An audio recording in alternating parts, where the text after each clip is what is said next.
Madame Rally, bonjour et bienvenue en Algérie. Vous faites partie de la délégation présidentielle qui accompagne le président français Emmanuel Macron aujourd'hui à Alger.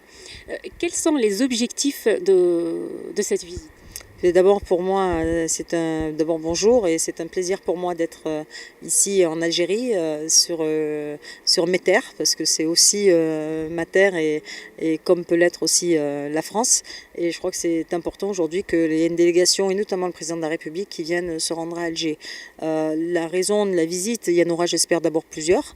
Donc la première, c'est déjà de rappeler que l'Algérie est un pays important pour la France, je dirais un acteur important de l'économie française et c'est un pays avec lequel la France doit compter et doit faire des choses. Très bien. Est-ce que la question de la mémoire sera-t-elle abordée aujourd'hui avec le responsable algérien? Et je ne sais pas ce que dira le président de la République, donc je ne peux pas dire à sa place ce qu'il dira. En tout cas, ce qui est sûr, c'est que je crois qu'il a dit un certain nombre de choses sur la question de la mémoire. Il est clair que l'histoire, de toute manière, elle ne se réécrit pas. L'histoire, elle est là. Elle est là pour les Algériens, elle est là pour les Français. C'est une histoire commune avec tout ce que ça comporte, mais en aucun cas cette histoire ne peut être effacée.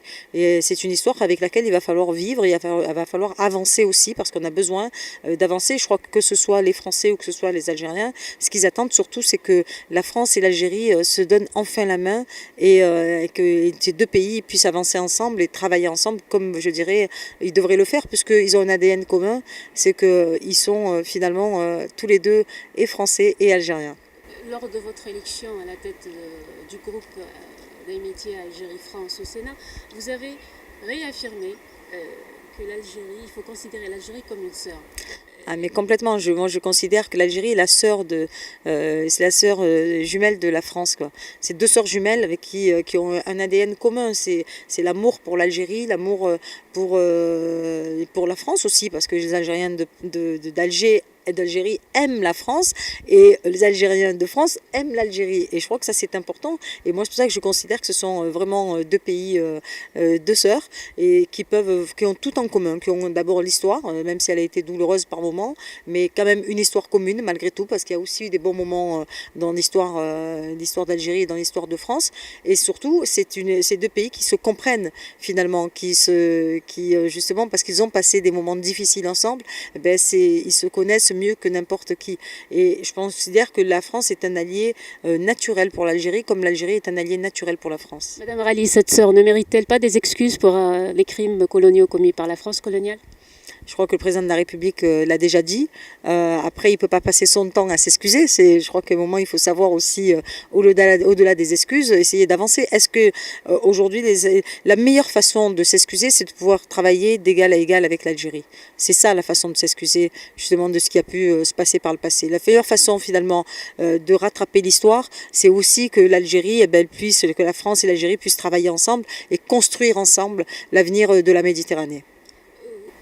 Vous y croyez-vous en ces groupes d'amitié entre Algérie et France? Parce que depuis le temps qu'on entend parler de groupes d'amitié, depuis des années, jusqu'à maintenant, rien n'avance sur le terrain. Et beaucoup d'Algériens, et même Français, disent que cela n'arrivera jamais tant que la question de la mémoire ne sera pas résolue. Mais je crois que la question de la mémoire, elle se porte d'abord, c'est au président de la République française à dire ce qu'il veut faire de ce côté-là. Je crois que ça, c'est des discussions qu'il doit y avoir et avec le gouvernement algérien et le gouvernement français. Mais après, franchement, pour se dire des choses honnêtement, quand je vois le nombre d'Algériens qui viennent en France et qui aiment la France, j'ai pas le sentiment quand même que l'histoire de la mémoire les bloque beaucoup. Alors, je crois qu'il faut surtout maintenant, s'il faut effectivement parler de l'histoire, et je suis bien placée pour le dire, c'est que moi je fais partie de cette génération dont mes grands-parents ont immigré d'Algérie en France, qui ont connu la guerre d'Algérie, qui ont combattu pour l'Algérie, donc j'ai pas de souci avec ça.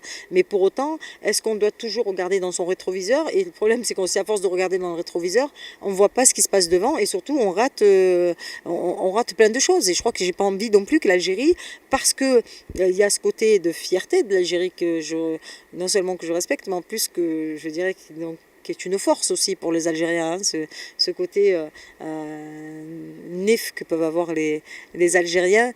Mais pour autant, il ne faut pas que ça nous fasse faire des bêtises ou que ça nous fasse oublier l'essentiel aussi, c'est-à-dire le développement de l'Algérie, l'économie algérienne qu'il faut aider, qu'il faut accompagner, avec lequel il faut travailler. Et je crois que la France a besoin aussi de ça. Moi, j'entends plein de Français aujourd'hui dire on n'a qu'une envie, c'est de pouvoir travailler avec l'Algérie, pouvoir faire des choses avec l'Algérie parce que c'est notre allié naturel.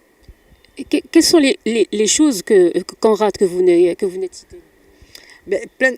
Je pense que c'est la France qui rate aussi. Hein. C'est quand je dis rater, c'est dans les deux sens. C'est-à-dire que tout simplement, aujourd'hui, l'Algérie, les entreprises françaises pourraient travailler 10 fois plus en Algérie ou 100 fois plus. Et inversement, c'est-à-dire que les sociétés algériennes, parce qu'il ne faut pas le regarder que dans ce sens de la Méditerranée, mais dans l'autre sens de la Méditerranée, c'est-à-dire l'inverse, c'est-dire que gagnant-gagnant, comme on dit. C'est un mot que tout le monde aime bien, alors utilisons-le pour l'Algérie. Ça veut dire que, pareil, les entreprises algériennes, qu'elles puissent aussi venir se développer en France, parce que là aussi, il y a des talents et qu'il y a un savoir-faire et des deux côtés. Et que ce savoir-faire, il faut s'en servir. Et je voudrais juste rajouter aussi qu'on a une communauté algérienne très forte en France. Très forte. Et moi, qui suis marseillaise, une des premières communautés à Marseille, c'est la communauté algérienne. Cette communauté, elle attend aussi de l'Algérie des choses. Elle attend aussi de justement avoir ces passerelles économiques. La passerelle, je dirais, d'amour, elle existe. La passerelle familiale, elle existe. La passerelle patriotique, elle existe. Après, il faut aujourd'hui maintenant une passerelle économique qui vienne, je dirais, cimenter tout ça.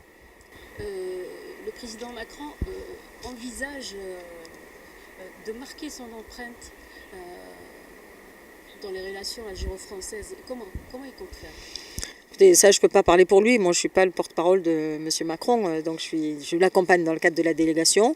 Je crois que c'est des questions qui lui seront certainement posées lors de son intervention tout à l'heure, et il y aura certainement une conférence de presse où il s'exprimera, et ce genre de questions, j'espère qu'elle lui sera posée, et que c'est seul le président de la République qui peut donner la ligne. J'espère qu'il donnera une ligne où justement il montrera des signes de volonté de travailler sérieusement, sincèrement avec l'Algérie. Et quelle sera la ligne du groupe que vous présidez? J'ai un groupe, donc je préside un groupe groupe d'amitié France-Algérie de sénateurs. Dans ce groupe-là, il y a tous les partis politiques représentés. Donc je vais, parce que je viens d'être élue, donc je n'ai pas encore rencontré l'ensemble des sénateurs. Je les rencontrerai, on réfléchira ensemble de quelle façon nous pourrons travailler ensemble. Et je ferai... Ensuite, j'appellerai mon homologue algérien pour qu'on puisse voir ensemble sur quel justement point et nous pourrons travailler. Mais pour moi, il est important aussi, avec ce statut aussi, c'est de voir comment, au-delà du groupe d'amitié, c'est comment, en tant que sénatrice, je peux voir comment on peut mettre en phase justement des sociétés marseillaises avec des sociétés algériennes, et inversement recevoir aussi des sociétés de monde économique algérien aussi à Marseille, économique, culturel, sportif, parce qu'il y a une richesse des deux côtés de la Méditerranée, qu'il faut vraiment que ces richesses-là, on crée un pont pour qu'elles puissent régulièrement se rencontrer et échanger. L'Algérie continue d'être considérée comme un marché d'écoulement pour les produits français. Y a-t-il une volonté d'inverser la tendance? C'est ce que je suis en train de vous dire, c'est-à-dire que la vraie question c'est, mais ça dépend de l'Algérie. Encore une fois, l'Algérie est maître chez elle, donc c'est à elle de décider de quelle ligne politique, économique elle veut donner à son pays. Et ça, je ne peux pas parler pour le gouvernement algérien. Je crois qu'il y a besoin là aussi peut-être de travailler dans l'autre sens, mais c'est pour ça que moi je suis pour un gagnant-gagnant. Voilà, ce système de gagnant-gagnant qui fait que si on fait une entreprise algérienne, peut-être une entreprise française qui vient travailler en Algérie, si elle arrive aussi à faire l'inverse, c'est-à-dire que la société algérienne vienne bosser en France, et c'est ça qui est important. Est-ce que vous pensez que le blocage est au niveau du gouvernement algérien uniquement? Non, je sais pas d'où vient le blocage, donc je ne vais pas rentrer dans un sujet que je ne maîtrise pas, donc je me garderai bien de parler de ce dont je ne connais pas. Voilà, ça c'est un principe chez moi. Donc je ne vais pas vous parler de quelque chose que je ne connais pas, je le découvrirai, mais je vous assure que je reviendrai faire une interview avec vous, et à ce moment-là, si j'en sais plus, je vous en dirai plus. Merci beaucoup, madame. Pas de problème.